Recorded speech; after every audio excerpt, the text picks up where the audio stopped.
জামায়াতে ইসলামকে নিয়ে টানাপোড়েন চলছে জাতীয় ঐক্যফ্রন্টে। স্বাধীনতা বিরোধী এই দলটিকে ছাড়ার চাপে রয়েছে বিএনপি। ঐক্য ধরে রাখতে হলে জামায়াতের সাথে রাজনীতি করা যাবে না বলছেন ঐক্যফ্রন্ট নেতারা।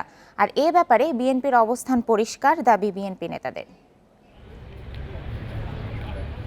একাদশ জাতীয় সংসদ নির্বাচনে ফল বিপর্যয়ের পর সংকটে বিএনপি। নতুন করে যোগ হয়েছে জামায়াত ছাড়ার চাপ। জামায়াতকে ধানের শীষ প্রতীকে নির্বাচন করতে দেওয়ায় বিএনপির উপর ক্ষুব্ধ ঐক্যফ্রন্ট নেতা ডক্টর কামাল হোসেন। তিনি স্পষ্টভাবে বলেছেন, জামায়াতের সঙ্গ ছাড়তে বিএনপির উপর চাপ প্রয়োগ করা হবে।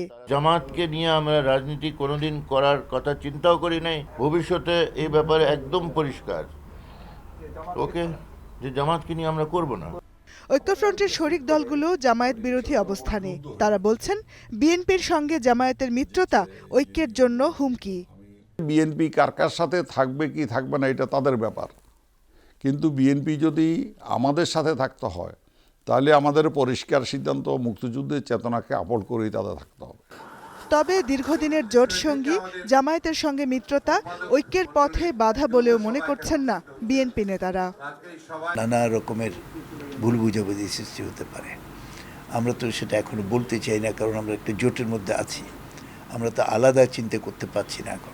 কার কি অবস্থান জেনেই কিন্তু ঐক্যটা হয়েছে, এবং আমাদের সঙ্গে যে নির্বাচনী জোট জামাত আছেন এটা কিন্তু সবাই জানতো। ডক্টর কামাল সাহেব, আমি জানি না উনি ওনার মতো বিজ্ঞ, মানে যে কথাটা উনি বলছেন এই কথাটা ঠিক এই মুহূর্তে বোধহয় বলা উচিত বলে আমি মনে করি না।